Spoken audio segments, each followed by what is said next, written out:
Look at Enugu and Iyamufu. What did you people say? Nothing. But when it happens to people you feel are in the same religion with you, are coming from the same side you are coming from, you now feel there's a need to talk.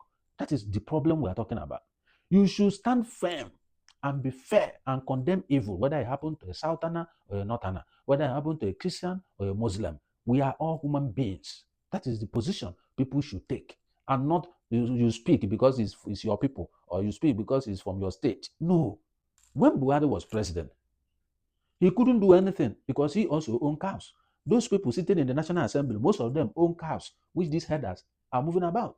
Those of them as minister and the other DGs and heads of directors, they own cows. That's why they cannot do any law that will affect them.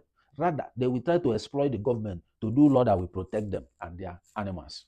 In a country where a cow life is more important than human being, a cow goes to somebody's farm, eats all the crops, and the person kill one of the cow, they will come back to that community to kill all the community because the cow is more important than human life. But in abroad, what they do is ranching. Cattle rearing is a private business. It's a private business. It generates income for the owner. Every cattle rearer in abroad has a ranch. I've never in my life seen one cow walking anywhere. Not goat, not sheep. Why can't we do what is right for our country? These people come abroad, ask the ministers, ask the president, ask all of them. Have they ever, with their eyes, see a cow roaming anywhere? Hello, my people. This is Andy Media TV. Welcome to my channel. It's as if there is no leadership in Nigeria. And this has happened for decades. I'll tell you why.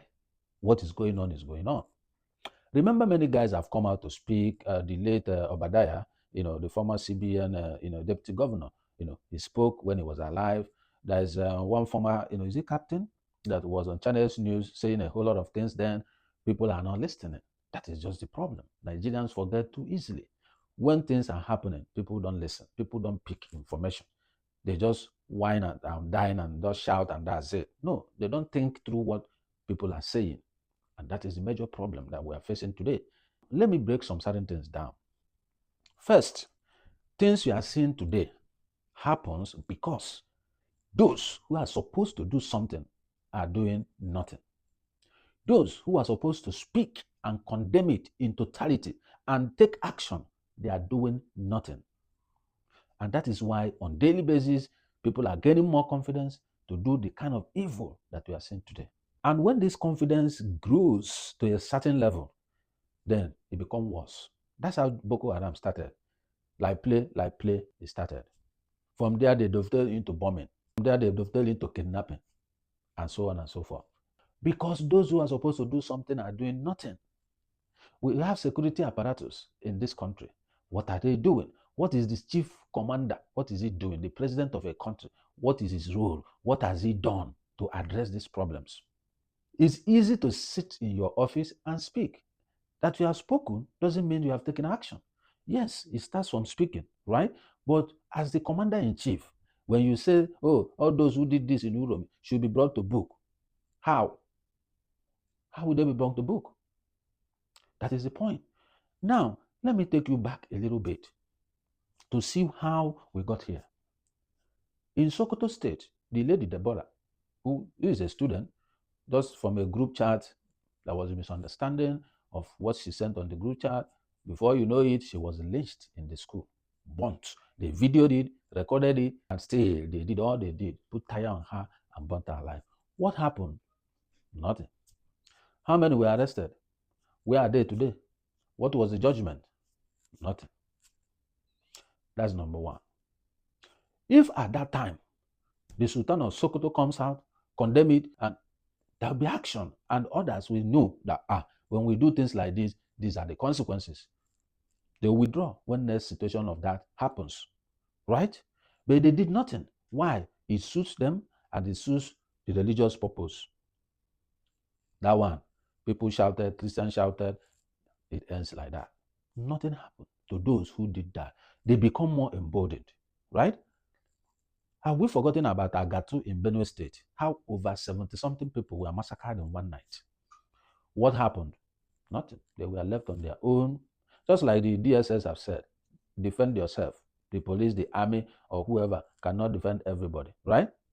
They were left on their own. I was watching when they were buried. It was a gory situation to behold. What happened? What did government do? Nothing. These people have been crying. Benue State is the food basket of the nation.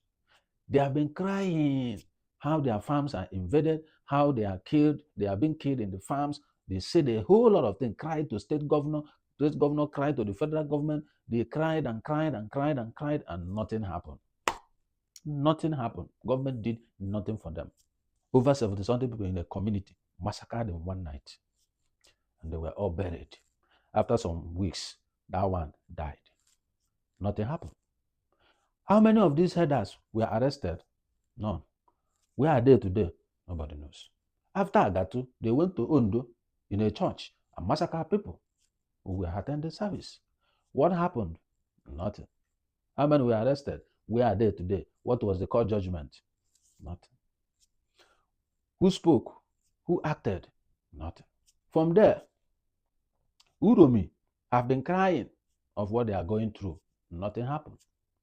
First question, why would they be traveling with guns in a country where guns are banned for citizens? It's only security agencies are allowed to bear arms. So how come these guys who are traveling, is it from Kano to Uromi, are carrying guns, carrying knives? How?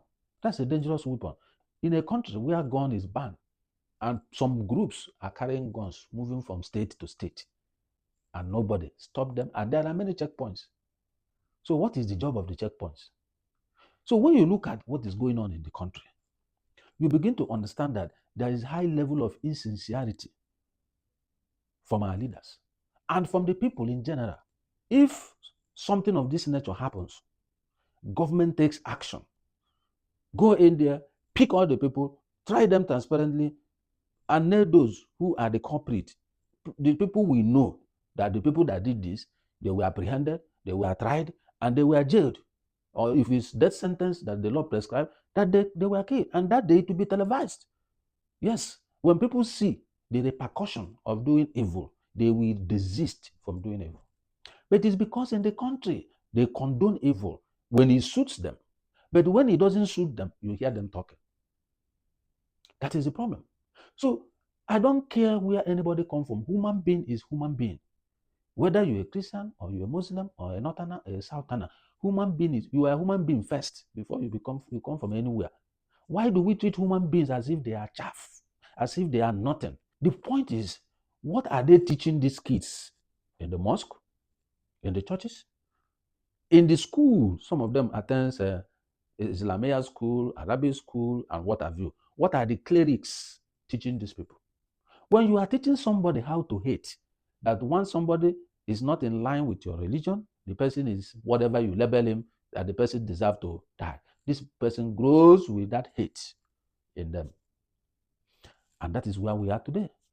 So what is the message they are passing to our children, anywhere they are, whether in school, in church, in mosque, or anywhere?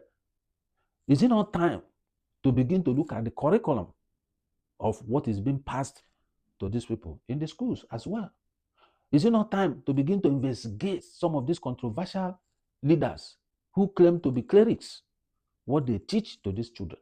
I've seen several people that have been attacked on Twitter for coming out to talk about Urum, and they were asked, when it happened to the border in Sokoto, what did you say? Nothing.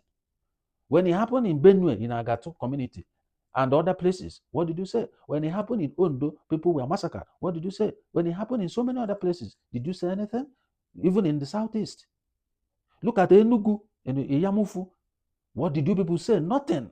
But when it happens to people you feel are in the same religion with you, are coming from the same side you are coming from, you now feel there's a need to talk. That is the problem we are talking about. You should stand firm and be fair and condemn evil, whether it happened to a Southerner or a Northerner, whether it happened to a Christian or a Muslim. We are all human beings. That is the position people should take, and not you speak because it's your people, or you speak because it's from your state. No, that means you are not objective. That means you are not fair. So many people who are now coming to condemn what happened in Uromi has never condemned anything that has been happening in these places I've mentioned and beyond. In Enugu, in Iyamufu, the women even were naked to protest how they kill them, rape them, and put stick in their private part. They said nothing. Remember, jungle justice is evil. That is why we have laws. Nobody in his right sense will be supporting people, killing people unjustly or just for any little excuse. Nobody has right to take life. It is only the judiciary that are empowered to prescribe death penalty. Even the president cannot prescribe death penalty on anybody. It's only the judiciary, by law, has the power to prescribe death penalty on anybody. So why do we kill one another? What is the reason for killing one another? Why? Why do we hate ourselves so much? When it's time for election, they divide the country. By the time they win an election, it becomes difficult for them to unite the country. So they use divide and rule. You will see tribal war, you will see bigotry, you will see religious war, just to make sure some certain candidate who has the capacity to do a job will not get there. You will even see people swearing that this region can never be a president. In a country where you say you are one Nigeria, where is the one Nigeria? And some people are saying, let us go. You see, say they will not go. And you say, they say, give us position. You say, you will not give them position. What kind of entrapment is that? You don't want some certain people in Nigeria and they want to go. Let them go. And those who remain that say they can be together, let them be together. I've sat down to look at this whole thing that is going on in the country today.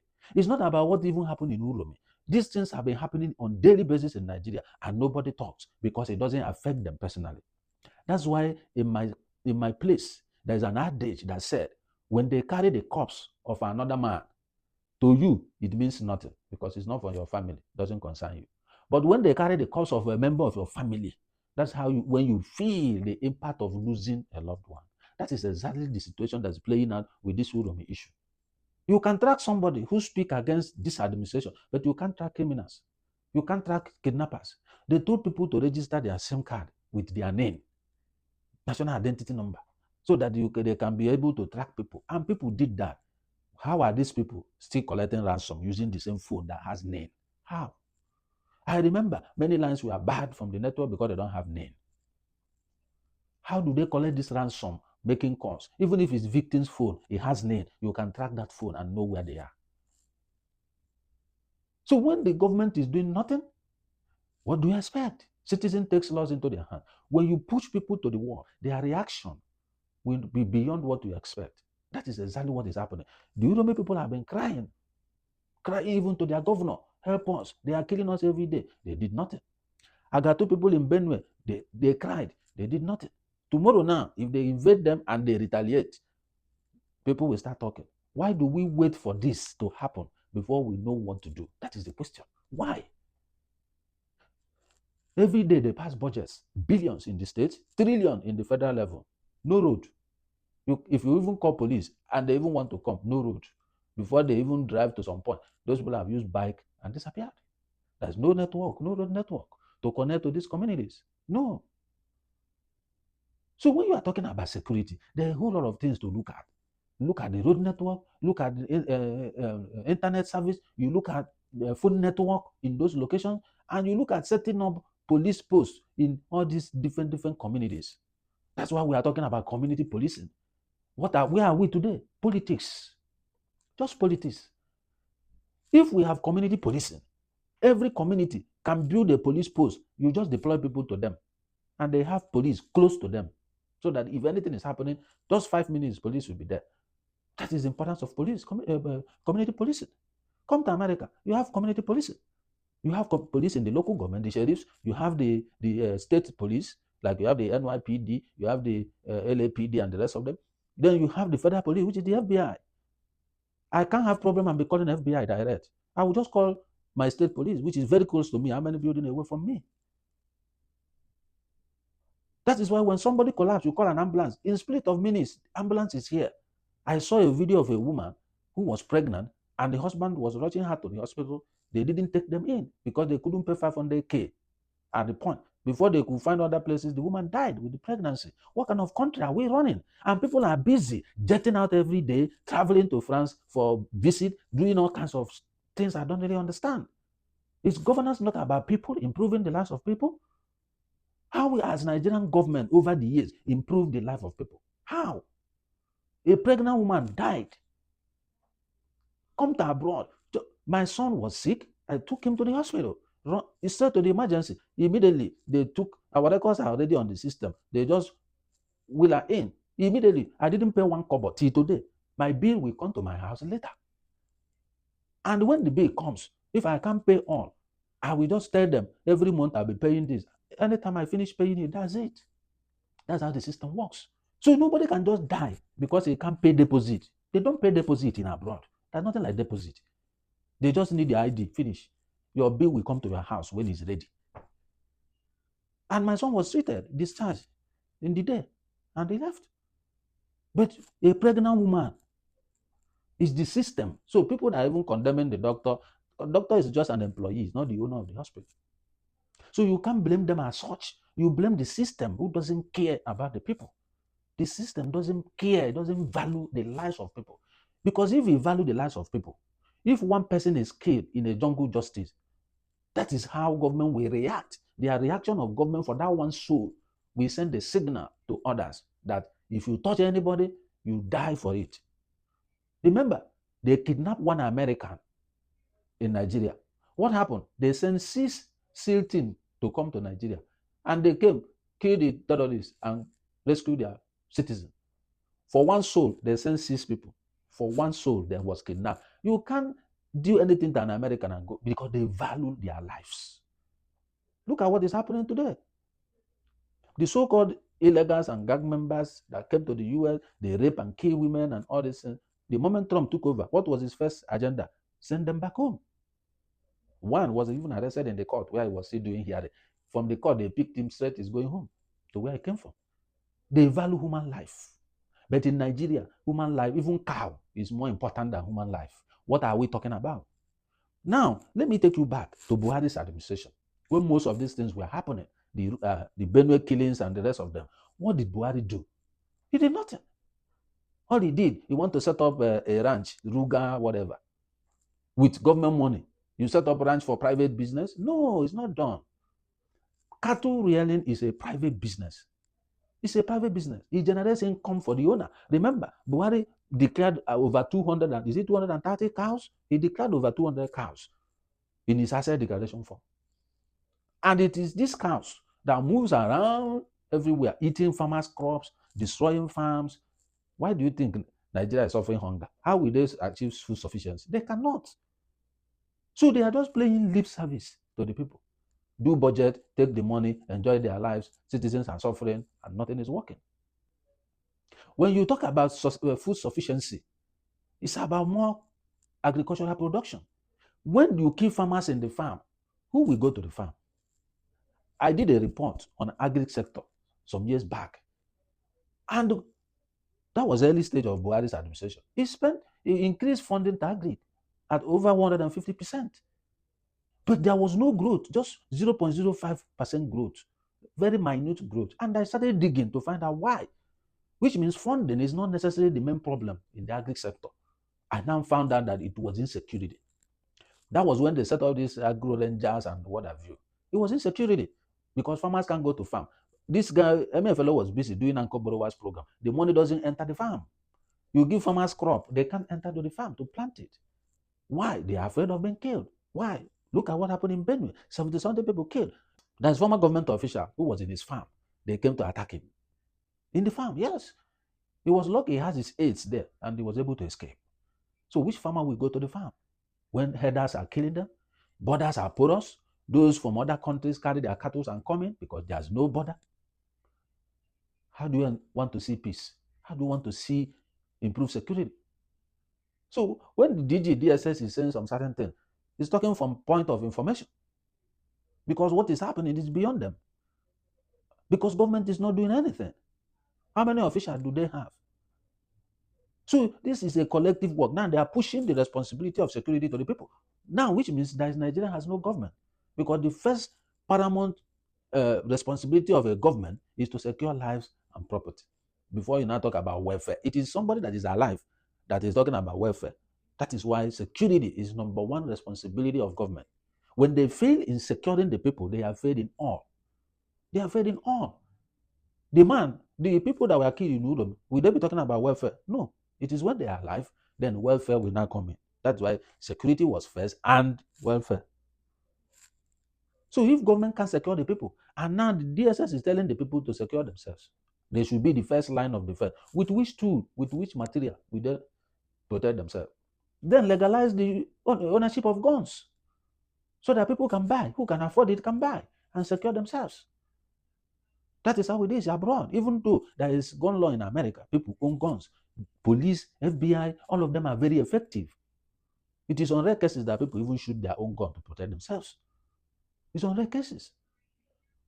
Now, a country that has no gun ownership, and you're asking them to be the first line of defense, how can a bare-hand man be fighting a man with AK-47? How will it work?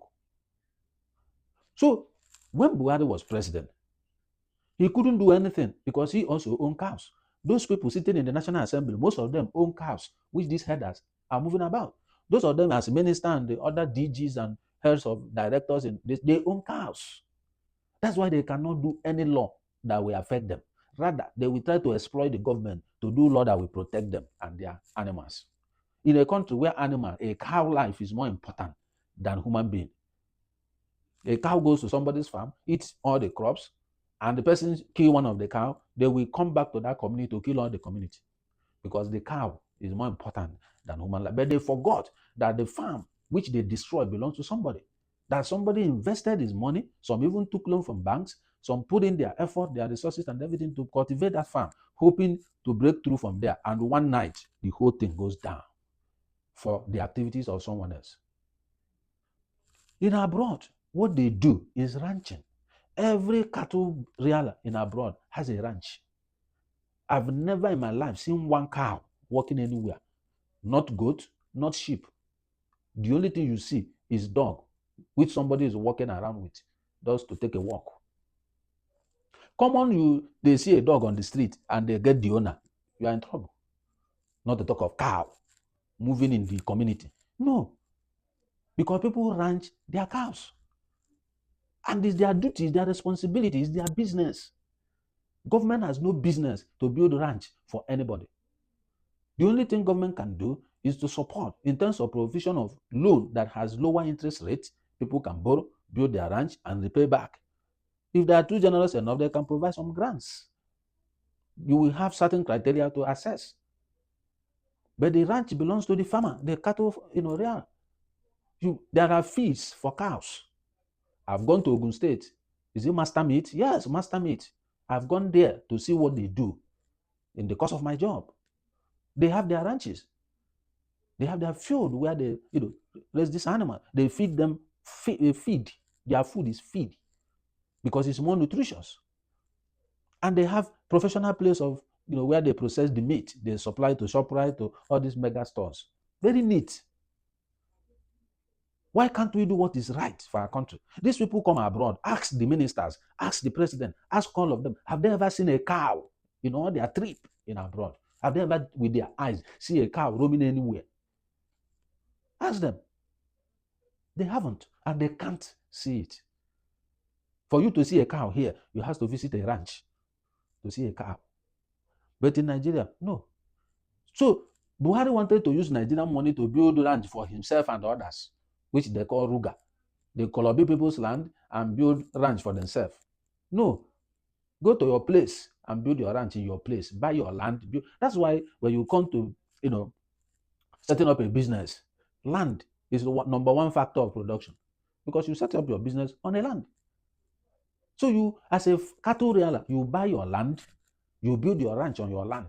You buy the feed to feed your cows. Then sell your cow when you want to sell it. Sell it how much you want to sell it. That's your business. It's not government business. If government want to now improve production in whatever, meat or cattle or cow or milk, they can support that sector by providing some grant or giving them waiver if they're importing anything or whatever. That's a different issue altogether. But it is your sole responsibility to build your ranch, feed your cattle without encroaching in people's farm. That's how it is done. There are companies that build those feed. I've been there. So what are we talking about? But they will not do what is right. They will never be sincere in their judgment. They will only becloud their reasoning, focusing on themselves. Can't National Assembly pass law that no more movement of cow in the country, that every cow owner should build a ranch and pass a law on that? Can't they? They can't, because most of them own cow. They can't. So why do things work abroad? Things work abroad because there are laws and people are bound to follow it. If you don't follow the law, you pay a huge price for it. In fact, abroad, going to prison is the easiest thing in abroad. Anyone you miss, the law catches up with you, you are in cell, prison. But in Nigeria, even the laws we already have, nobody follows it. The laws are meant for the poor. Once you are rich or you are connected to those in power, you are above the law. That is it. In this place, you can even police can't beat traffic except they are on emergency. They can't on their alarm except they are on emergency. But in Nigeria, you see a police driver trying to go and pick a guy at the airport, is blowing siren. Police cannot blow siren except if they are on emergency. Paramedics, except they are on emergency, to clear way for them to catch up, where they are going. But you are just driving, you can't. There are laws people are bound to follow. But in Nigeria, those in authority don't follow the laws. So that's why others who are below them cannot follow. That is the problem. How can you lynch people, burn them, and you are watching them catch fire, and you are there, you are happy? When they are killing other people, where are these people who are shouting today? Because now it touches you, you are shouting. So other people they have been killing, they are not human beings. That's the injustice. That is the biasness of Nigerians. You don't need to wait till it touches your own person before you talk. No. Evil is evil. Let's condemn evil in totality. You will see some people, once they kill one army man, army people will go there and clear the community. And nothing will happen. I saw the NEPA, PACN is in Lagos, how army people invaded there and scattered everywhere, the way they were kicking on the door because they cut their light in Nigeria. Come here, don't pay your bill. Just 1 month. Let's see if you have light. Then go there and break door because you are army. You will end up in prison. You see, Nigeria is a lawless country. That is the honest truth. It's a lawless country. You are in America and you didn't pay your bill. And the PSE&G, who are distributing the electricity, or other company, they cut your light because you are owing them. And you took army because you are army officer. You go break their door, beat people up because they cut your light. My guy, that uniform will no more be on you, and you will rot in prison for assault, for battery, for breaking and enter. The charges they will give you may reach 15. By the time you finish serving the years, you must have turned gray hair in your eyelid. That is where things work. You can't be behaving as if it is animals. The gun you are carrying, a citizen give you. The uniform, a citizen. The salary you they collect, a citizen. They cut your light to go and start beating people who are doing their own job. That's ridiculous. So for Nigeria to work, we must start by at least enforcing existing laws and then improving on the laws and creating new ones to checkmate all these things. If there is a law and order, who will come and kill anybody because he did whatever? No, nobody. Because they will be afraid of rotting in prison. So these are the problems. So my point in summary here is that Nigerians should learn to do what is right. That is the only way to build a society. And those people in government will start by leading by example. You can't be breaking the law. There is traffic light because you're a minister, you pass. No, you don't pass. You don't even need siren. I've never had any siren you hear abroad is either ambulance or police or fire service. These are the three people. You can't be hearing governor is passing, ambulance is blowing, siren is. You can't hear that. That's why once you hear siren and you are driving, you clear from the road because you already know it's emergency service. So let's start by holding ourselves accountable. As a Senate president, what you are doing there, is it right? You suspended a woman for 6 months, is it right? Because she said you are asking her for something. Is it right? Somebody said that we are padding budget, you suspended him. As a president, those contracts you are awarding without competitive bidding, is it right? The National Assembly that will hold the executive accountable are already an agency of the executive. So what are we even talking about? And you want Nigeria to work. How will it work? How will Nigeria work? So these people come abroad, they see things. They won't misbehave. This thing they do in Nigeria, they can't do it abroad because they know. Look at the former deputy senate president, Ike Ekweremadu. You saw him. Is he not in prison in UK? But if he's in Nigeria now, nothing will happen to him. Nothing. That is it. But he went to UK. He couldn't get off the hook because that place, there is a law and there is enforcement of the law. Not be Nigeria, somebody they tell another driver, I will make you disappear and nothing will happen. What happened at the end? Come here, threaten somebody like that. And they ask video of what you are saying. So it's a country that has no laws. The laws are just on paper. Nobody obeys it. Nobody does anything. Those in power, even the worst, they use their office to maneuver the laws, and they buy all the buyables. They can buy judiciary, they can buy anywhere. And that's God gives them confidence. So don't wait till they kill your brother or sister before you talk. We are talking about kidnapping since. What is happening? It's still booming. Boko Haram, same thing. When it started, those who are sympathetic to them because of their religion and where they come from, they were supporting them until when they started killing. Before, they started with killing Christians. Later, it dovetailed into even killing Muslims, and people started talking. You don't need to wait until it touches you. Once there is evil, speak up against the evil. That's how to stop evil. When good people don't talk, evil continues. That's what it is. So hold government accountable. Keep speaking. Even if they arrest you, keep speaking where you are. That's how to make change. So the government need to sit up. The government need to wake up. People can't just wake up one day, kill people, burn them alive, and that was it. We just talk it on social media. It comes on newspaper headline, and it ends like that. Tomorrow, another group will do the same thing. So, but when you get the real people that did it, prosecute them, send them to prison, lock them up, and throw the key into the river. And the next person will learn and know that, no, if I do this thing, I'll end up like this person. That's how to deter people from doing evil. So there are a lot of things about this country. We are not going into job placement. We are not going into what is happening in the schools, in the health sector, and so on and so forth. All these things. There are many things to talk about this country. So when I hear people talk, I know people who have never left the church of Nigeria. People who are even still in one state. They have never traveled to 5 states in Nigeria before. But when you hear them talk, support evil, and talk rubbish, you will know.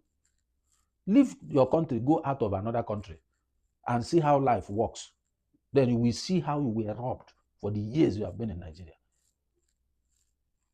Just go abroad, follow the rule, you will have problem. Obey the rules, you will not have problem. But when you come abroad, you want to do Nigerian mentality. I pity you. Prison is close to your door. So, what is the big deal? To do what is right. In my conclusion, for the country to work, we must obey the laws of our land. That is what other countries we are running to are doing. They are obeying the laws of their land. And that's why their country is working. Our own is not working because we are not obeying the laws.